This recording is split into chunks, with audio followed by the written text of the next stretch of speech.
ternyata beliau di langit pertama bukan cuma lewat, Hampir bertemu dengan bertemu. seorang yang sedang memisahkan manusia, gitu kan. Ada yang ke kanan, ada yang ke kiri, gitu. Kita ditanya wahai Jibril siapa? Itu orang tua engkau. Itu Abdul Bashar, itu bapaknya manusia, gitu.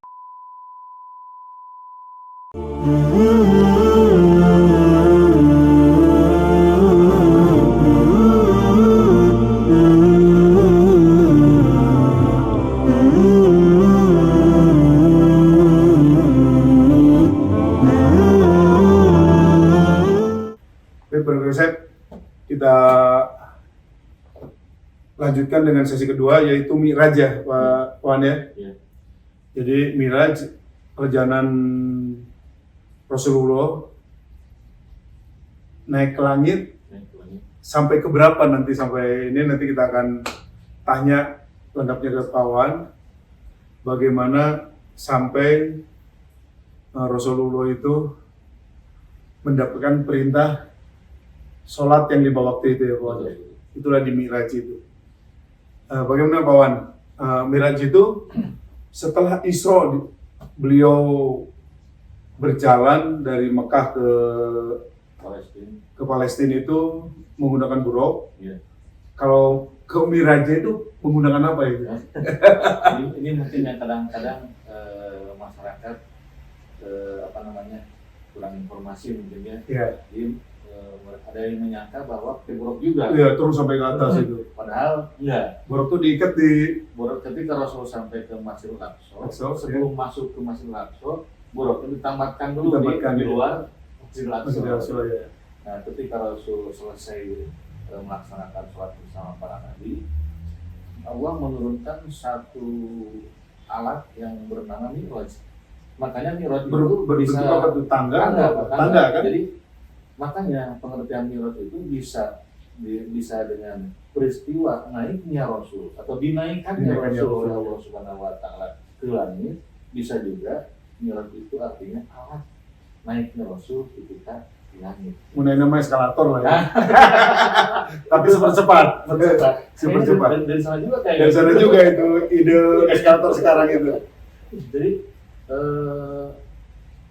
Mi'raj ini asalnya dari surga Firdaus. Karena surga yang paling tinggi. Bahkan masih dalam keterangan kitab Mi'raj Bayanama juga bahwa si Mi'raj ini, tangga ini itu dipakai oleh arwah mukminin ketika mereka wafat setelah setahun. Jadi selama belum setahun pas itu masih di sekitar bumi. Ya. Ketika sudah setahun maka akan dinaikkan oleh Allah Subhanahu wa Ta'ala memakai Mi'raj ini. Tapi Allah memilih enggak, Allah memilih seperti itu. Nah, Rasul memakai tangga ini. Ya kita bisa gini Pak, kalau misalkan yang namanya cahaya kan Pak ya, buruk aja sudah hampir sama dengan kecepatan cahaya. Kalau menurut fisika kan kecepatan cahaya itu 300.000 km per detik, bukan per detik ya. Dan sampai sekarang belum ada pesawat yang bisa seperti itu, supersonik katanya. Kalau supersonik itu masih kecepatan suara itu Pak, bukan cahaya. Baru 342 meter, 342 meter dan kilometer, 300.000 kilometer. Ini yang namanya Mi'raj itu lebih cepat daripada buruk. Berkali-kali lipat. Makanya cepat sekali Rasul sampai itu. Ya. Jadi selama Mi'raj Pak Ustadz nih, kan banyak kejadian-kejadian ya, dianalogikan bukan kejadian ya, diperlihatkan oleh Allah melalui Jibril, dijelaskan oleh Jibril selama Rasulullah menaiki tangga mulai langit pertama, langit kedua sampai itu. Sebelumnya kan diperlihatkan beberapa kejadian itu. Iya. Nah kalau itu Pak sebetulnya sebelum sampai ke Masjidil Aqsa Pak. Oh itu di sana ya? Jadi dari Bethlehem ya ke Masjidil Aqsa, Rasul diperlihatkan hal semacam itu. Oh berarti kita mundur lagi lah ya? Kita mundur lagi sedikit nih. Jadi tadi Pak sedikit. Ya. Tadi kita cari Tursina gimana? Di Mesir ternyata Pak. Di Mesir ya Tursina. Bukit Tursina itu di Mesir ya. Jadi kita mundur sebelum naik ke langit pertama nanti, karena ini penting. Iya. Kejadian-kejadian dianalogikan kehidupan umat manusia setelahnya nanti kita di akhirat, apa yang akan diterima oleh orang-orang Iya. sesuai dengan amal perbuatannya. Iya. Ada satu peristiwa yang diperlihatkan di situ, ada orang yang nanam hari Iya. ini langsung panen. Iya, Itu betul. apa maknanya itu, Pak? Jadi ketika Rasul itu kan Pak, ya kalau kita mah kayak seperti kayak hologram gitu ya, Iya. kelihatan itu Diperlihatkan, ya. bisa melihat peristiwa-peristiwa seperti itu. Jadi Rasul melihat ada satu kaum di mana kaum itu nanam kayak tadi lah gitu ya, hari Gandum ini, lah biasanya. hari ini ternyata hari itu juga dia panen. Panen. Setelah panen Pak, tumbuh lagi, Tumbuh lagi. Panen lagi. tumbuh lagi, panen lagi seperti Itu apa intinya? maksudnya Yang bisa itu diambil? itu apa? Kaum apa itu? Mereka al-mujahidin nanti sabilillah, orang-orang yang berjihad di jalan Allah. Oh, mujahidin ya. Jadi kata-kata jihad ini Pak luas kan Pak, Iya. bukan hanya di Bukan hanya perang aja Iya. jihad itu. Orang-orang yang membela masjid, orang-orang yang membela Iya, banyak lah pesantren, luas lah. Yang mendirikan masjid, Betul. bantu anak yatim, itu juga jihad juga Iya, sebenarnya. iya, yang nampak al-wajib. Artinya orang-orang yang melaksanakan itu ya, itu akan dapat Seperti balasannya itu, seperti itu di balasannya. akhirat nanti ya. Dilipat gandakan. Iya. Terus ada lagi yang kerjanya hanya bentukan kapal aja, pecah, benturkan lagi, jadi lagi, Oh, pecah iya. lagi. Itu apa itu? Itu mungkin yang lebih tepatnya ada ini Pak, ada satu golongan di mana dia akan dilempari batu Pak sampai pecah kepalanya. Dia tumbuh lagi kepalanya. Kepalanya tuh sempurna lagi, Terus terus pada itu gitu. Itu apa artinya? tanya lagi sama Bible itu, siapa yang mereka? Mereka yang berat untuk melaksanakan sholat. Ini mereka resep sholat itu Ini bukan tarikus sholat Pak, bukan yang dikatakan berat. Berat. Aja udah kayak gitu sih. berat sholatnya. Iya. Allahu Akbar, angela, Allahu Akbar, kadendei, ya kan? Akhirnya mepet ke waktu sholat yang berikutnya. Iya. Itu ya, berarti yang apa mengulur sholat ya. Yang berat untuk melaksanakan sholat. Padahal sholat juga. Sholat juga itu. Itu udah gitu. Makanya, Ya, mereka resep hati-hati dan sholat itu udah ini nyata memang ada, iya. dan itu Allah udah memberikan Gambaran buat gambarannya Rasul. pada Rasul. Ada lagi ini, kalau saya nggak salah tuh ada satu kaum yang ngambilin suluh, apalah kayu bakar, Kayu bakar, gitu. ya. Kayu bakar udah penuh, udah nggak bisa kuat dia, masih tetap aja tambah lagi, lagi. Itu apa itu maksudnya? Jadi ada gambaran yang dilihat oleh Rasul satu tahun di mana dia itu membawa kayu bakar di punggung Pak. Ya, Membawa kayu bakar di punggungnya berat Pak, sampai terbungkuk badannya. Dia sebetulnya nggak kuat, tapi ditambah lagi bukan dikurangi, malah tambah terus. Tanya lagi, jadi dulu itu siapa? Mereka orang yang tidak sanggup untuk menyentuh jabatan, Ya. tidak bisa bertanggung jawab. Tapi tambah lagi jabatan A, B, C, D. Rakus berarti. Rakus dengan jabatan. Tanggung jawabannya itu berat. Ya, makanya ditambah terus sama Allah kan deh. Iya. Sampai nggak bisa ngangkat itu ya itu. Terus yang terakhir aja Pak Ustadz, kan banyak ya cerita itu Iya, banyak. banyak. Saya nggak inget semua. Ada yang satu kaum yang diberikan satu makanan daging berupa daging, ada yang segar, ada yang bangkai busuk. Tapi kaum itu malah seneng makan yang bangkai-bangkai Nah, busuk. Itu apa itu? Allah suguhkan daging dua macam gitu ya. Ya, Yang satu bagus, yang satu jelek. Ternyata yang diminum yang jelek, yang sudah bau busuk gitu. ya. Itulah gambaran kata guru itu, mereka lah orang-orang yang di rumahnya ada pasangan yang sah. Ada istrinya, Kalau suami mungkin istri, Ya, kalau istri mungkin suami. ya. Pasangan yang sah. Tapi mereka orang mencari pasangan di luar nikah yang tidak sah. Itu yang supaya jangan. nanti di akhirat dikasihnya itu. Nah itu, ya itulah perjalanan Rasulullah pada saat Isra itu sebetulnya. Iya. Menjelang masuk ke Palestina ya. Iya. Diceritakan, dilihatkan situ secara analog begitu. Ya sekarang kan ada film-film yang ini hologram, Ya, ini ya mungkin seperti itu ya. Gambaran kita Gambaran kita seperti itu. Kalau pastinya kan hanya Rasul yang tahu ya. Jadi tadi kita kembali sedikit, nah, sekarang kita lanjutkan Mi'raj bahwa dinaikannya Rasulullah ke bertemu dengan Allah Subhanahu Wa Taala melalui tangga ya. Dan katanya tangganya itu indahnya luar biasa, nggak tertandingi. Betul. Karena Terbuat dari apa? Ada emas, di pinggir-pinggirnya bertatakan bintang berlian mutiara. Seperti itu. Tidak bisa dilukiskan lah keindahannya itu. Dan nggak ada dunia. Nggak ada dunia. Nah, pada saat naik, itu kan dari kecil kita kan suka diceritakan sama orang tua tuh bahwa langit itu ada 7 langit katanya ya. Iya. Sampai sekarang kan Betul. ke anak-anak tuh Iya. langit itu ada 7 langit tuh. Artinya Rasulullah akan menaiki langit itu di Mi'raj itu.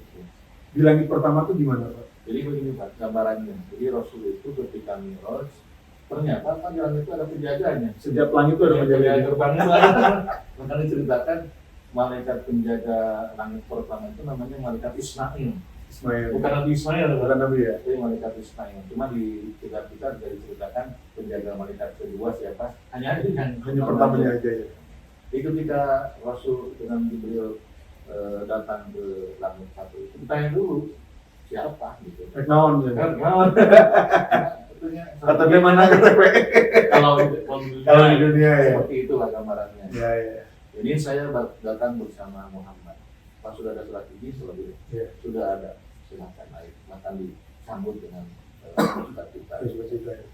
Ternyata beliau di langit pertama bukan cuma lewat, Mampir. bertemu dengan seorang yang sedang memisahkan manusia, gitu kan. Ada yang ke kanan, ada yang ke kiri, gitu.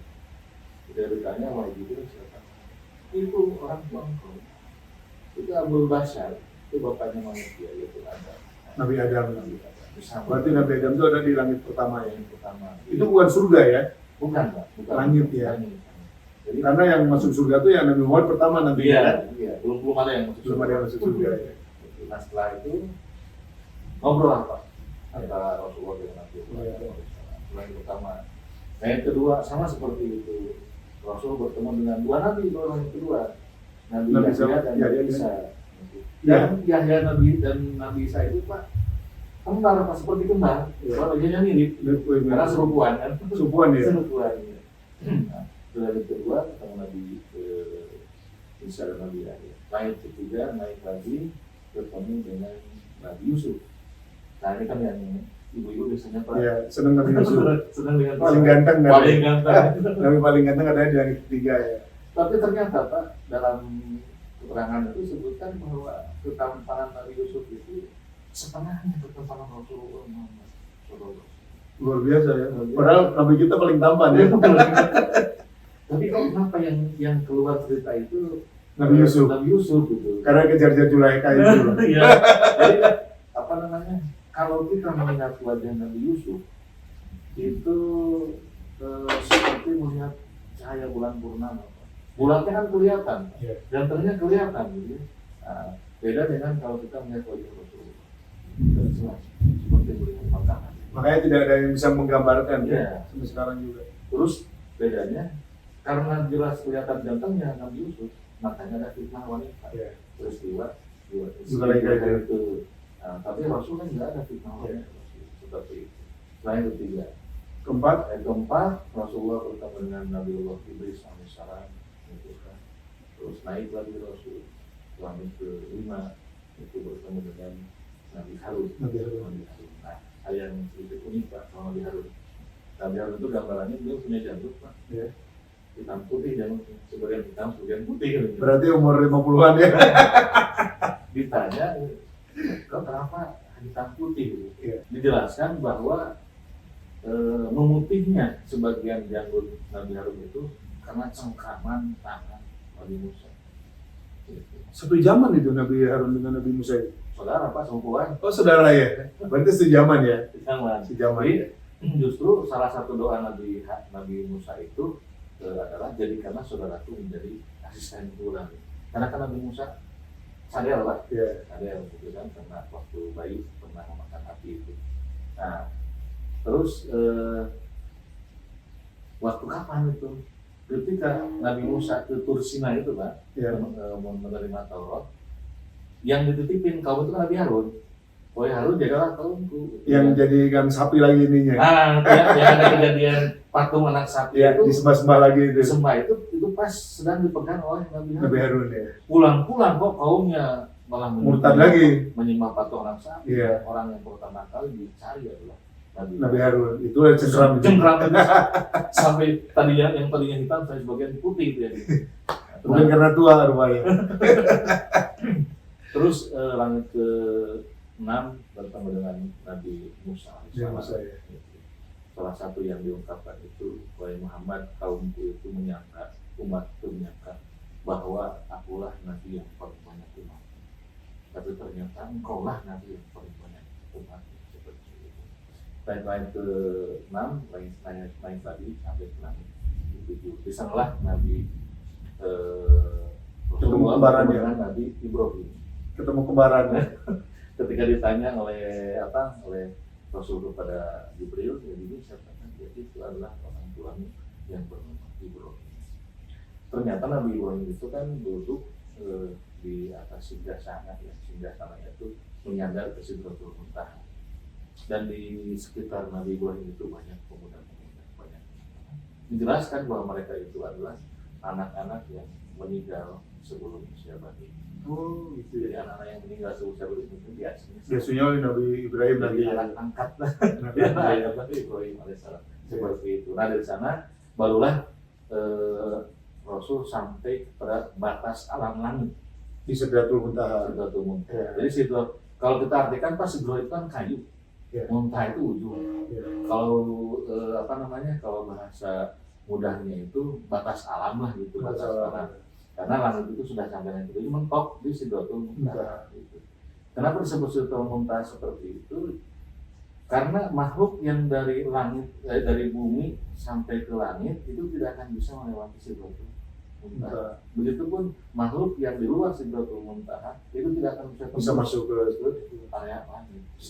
atas izin Allah ya. Iya, tanpa izin Allah Subhanahu wa Ta'ala. Dan di sanalah Rasulullah SAW istilahnya perpisahan dulu Dengan Jibril. malaikat Jibril. Ya. Dan di sana Jibril itu langsung bertemu Rasul itu berpisah itu berpamitan dalam bentuk yang asli. Asli. Dalam bentuk yang asli. Jadi Jibril itu kan Berapa kali Rasulullah ketemu Jibril dalam bentuk asli? cuma 2 kali Pak. 2 kali. Yang pertama gimana? Di Gua Hiro. Pada saat Pada saat Iqra itu. Iqra, mana Biqoriin. Ah, itulah asli itu dalam bentuk asli. wajahnya. Kalau gitu. di kitab Dakwaitul Akbar itu disebutkan bahwa sayap Jibril itu sampai 1.600, 800 kiri. Yang Gede, bro, dia. satu sayapnya itu bisa menaungi Bumi. bumi. Terus kalau dalam kitab Samarulianiah, syarah kita Riyadul Bayan disebutkan bahwa Rasul selama hidupnya itu bertemu dengan Jibril itu 24.000 kali. Tapi dalam bentuk asli cuma 2 kali. Ya. Di Gua Hiro sama di Sidratul Muntaha. Ya Muhammad, silahkan kau berangkat sendiri. Dan kenapa? Saya nggak dapat izin. Malaikat Jibril aja nggak dapat izin. Itulah Pak, hebatnya Rasulullah Ya. SAW, bahkan derajatnya melewati bahkan lebih tinggi daripada malaikat Jibril. Jibril saja yang makhluk yang bisa tembus kemana-mana. Sidratul Muntaha nggak bisa tembus, Rasul bisa tembus Sidratul Muntaha.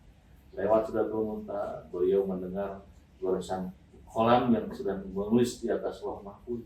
Terus beliau sampai ke Al-Kursi dan beliau pun sampai ke Al-Arsy. Di aras ya, arasnya Allah ya. Jadi ujung pertemuan atau ujung perjalanan Rasul itu di Arsy. Iya. Bahkan beliau Aras tuh kursinya Allah. beda Pak, Singgasananya Allah itu apa? beda Pak gini. Apa? Al-Kursi itu beda dengan Al-Arsy. Gitu. Al-Kursi itu sebagaimana dijelaskan di dalam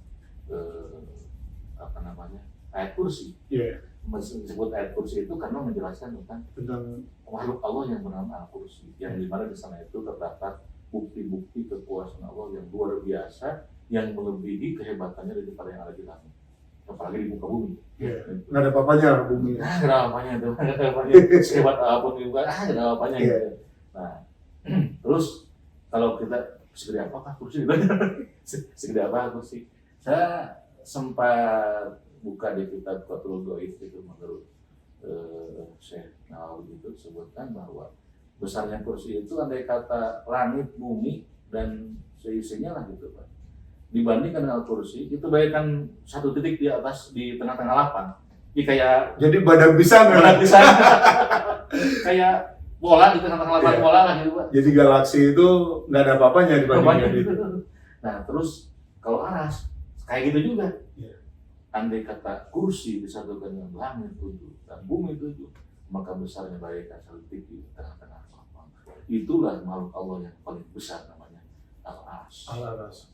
Memang betul kalau aras itu kalau kita artikan singgasana. Singgasana. Tapi bukan berarti Allah ada di sana. Ada situ. Karena Allah itu kan qiyamu binafsihi. Allah itu tidak butuh tempat, tidak butuh ruang. Lah, Allah bertemu dengan Rasul di aras, berarti itu ada tempatnya. Bukan Allah berarti di aras, tapi Rasul itu kan makhluk yang membutuhkan ruang dan tempat. Allah itu menyesuaikan dengan Rasul sehingga bertemu, dan satu-satunya tempat yang bisa menerima kedatangan Allah itu adalah aras. Kalau bumi udah hancur duluan, Pak. Langit udah hancur duluan, aras yang mampu itu. Saking dasarnya kekuatan itu ya. Iya, betul. Kekuatan Allah itu. Di situ pada saat ketemu langsung Rasulullah dengan Allah berbicara, wahai Muhammad, apa yang engkau minta, katanya, mintalah apapun gitu. Tapi Nabi Muhammad apa yang diinikan Ustaz? Sebetulnya begini Pak, permintaan Rasul itu beberapa permintaan Rasul itu. Cuma kita ambil etika Rasul. Etika Rasul itu ketika datang ke aras, di gerbang arasnya Pak, beliau itu mengucapkan salam kepada Allah. At-tahiyyatu mubarakatus shalawatu thayyibah gitu kan. Yang diabadikan di dalam salat sebagai bacaan tasawuf. At-tahiyyatu rahmatan al-mubarakatuh keberkahan salawat rahmat milik Allah. Dan Allah pun menjawab, Assalamu alayka ayyuhan nabiyyu wa rahmatullahi wa barakatuh. Keselamatan atas engkau wahai Nabi dan rahmat Allah dan keberkahan Allah. Nah di sini Pak, Rasul itu luar biasanya. Jadi beliau kan dapat salam dari Allah. Jadi pegang sendiri Pak, enggak dibagikan ke umatnya semua. Ke semuanya, semua manusia. Bukan cuma ke umat Rasul saja dia. Ya semua ke binatang, ke semua. Assalamualaikum wa ala ibadillahi sholihin. Keselamatan bagi kami, bukan saya Pak, bagi kami. Wa ala ibadillahi sholihin, dan bagi hamba-hamba atau kepada hamba-hamba Allah yang sholih. Makanya salah satu keuntungan orang sholih itu dia akan didoakan oleh orang yang sholat. Orang sholih itu terus doakan orang itu kan? Terus, ya. Cuma kebanyakan kita nggak tahu artinya, padahal itu mendoakan kita semua. Iya, mendoakan kita semua. Makanya untungnya jadi orang sholih itu didoakan terus sama orang terus. Dan itulah setelah itu semua menyaksikan semua malaikat yang di aras semuanya mengucapkan asyhadu an la ilaha illallah wa asyhadu anna muhammadan abduhu wa rasuluh. Semuanya itu diantaranya. Nah, itu di aras. Tapi juga kalau nggak salah ya, Nabi itu setelah ditawari oleh Allah Subhanahu Wa Taala, beliau menyampaikan bahwa Nabi Sulaiman diberikan kekayaan yang segitu udah banyak, Nabi ini dikasih ini semua. Akhirnya Allah menyampaikan juga bahwa Nabi Muhammad itu adalah orang yang pertama kami ciptakan dan terakhir kami turunkan sebagai Nabi itu. Apa itu, gimana itu cerita yang benarnya itu? Itu salah satu versi dalam kitab Naqdul Akhbar bahwa yang pertama kali diciptakan itu Nur Muhammad. Sebelum ada manusia semuanya ya. Sebelum ada alam. Sebelum ada alam itu udah ada, jadi yang udah direncanakan lah. Iya. Jadi kalau boleh dibilang semua makhluk yang ada ini semuanya tercipta dari Nur Muhammad. Jadi sebagian Nur Muhammad ada yang jadikan aras, ada yang jadikan kursi, ada yang jadikan lambung, dan sebagainya seperti itu. Hingga si nur tersebut yang tadinya luar biasa besarnya, hingga tinggal sedikit kecil. Inilah yang dititipkan kepada Nabi Adam. Terus ketika Siti Hawa mengandung salah satu putra atau putra bungsunya, yaitu Nabi Sis, berpindah ke Nabi Sis. Dari Nabi Adam ke Siti Hawa, dari Siti Hawa ke Nabi Sis, terus sampai ke Abdullah, dan ketika Abdullah menikah dengan Siti Aminah berpindahlah cahaya tersebut, dan ketika lahirlah Rasulullah SAW dengan cahaya tersebut. Itu seperti itu, Pak. Salah satu versi tentang Nur Muhammad. Cahaya. Berarti Allah tuh menciptakan atau merencanakan itu udah. Oh iya, Pak. Dari awal. Dari awal itu udah ada laulaka lama falatul aflah. Kalaulah aku tidak akan kalau tidak ada engkau wahai Muhammad, kata Allah. Kalau tidak ada engkau, itu sampai 2 kali itu menyebutnya. Lama falatul aflah. Aku tidak akan menciptakan semesta. Di semesta itu tercipta itu akibat adanya Nur Muhammad. Akibat adanya Rasulullah SAW. Jadi itu berikan konsep untuk sesi kedua. Nanti ada sesi ketiga. Inti daripada Mi'raj itu apa? Yaitu turunnya perintah sholat. Nanti kita bahas bagaimana Allah memberikan perintah untuk umatnya Nabi Muhammad untuk melaksanakan sholat ya Ustaz ya. Iya, betul. Kita istirahat dulu.